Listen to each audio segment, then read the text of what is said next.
Hello listeners, thank you for tuning back to World Watch, your favorite UHF channel, fending off the silence for 20 seasons and running.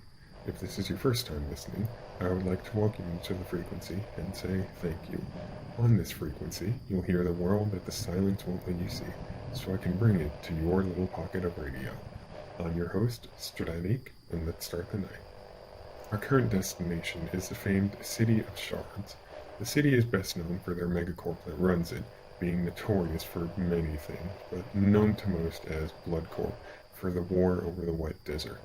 For those who aren't out of the loop, the war over the Wet Desert was a war between the town of Alloy and the City of Shards, which was known back then as the City of Glass, over some peculiar territory. Due to the numbers and technology, the town of Alloy was, to put it gently, massacred. 2,000 dead out of an army of 2,000. Meanwhile, the City of Glass only suffered 5 casualties out of an army of 5,000. But, aside from all the gloom, the City of Shards is also known for their exoticism. They're a city of the night, attracting tourists and wanderers such as myself to their unusually developed locations. The food, the technology, it's a shining beacon of innovation. It would be foolish to say this did not come at a price. The natives of the city are the infamous Cosbots, half flesh, half technology. Almost nobody knows where they came from, but I do. Many years ago, I walked alongside the mass migration of Alloyans, as they were called. They had to move out of their homes en masse when it was discovered their bones were beginning to alloy from the compounds in the air, causing painful pointed growths under their skin. They went looking for a new place to call home. Many died along the way. Hunger, thirst, extreme environments, most were taken by the silence. They did eventually find work. They found a place to live, even, but it was twisted cruelty that led them to this place.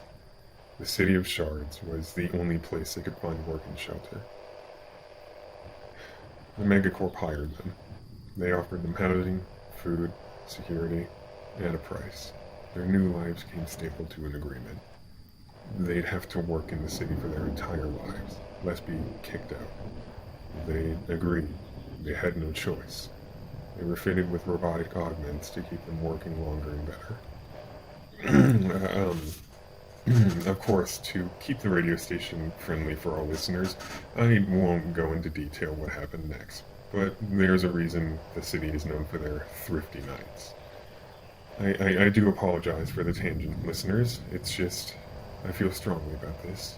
But nonetheless, I should say we won't be visiting for the thrills or the thrift. Instead, we're going for their landmarks and their history. Always nice to know a bit of culture in our tiny worlds.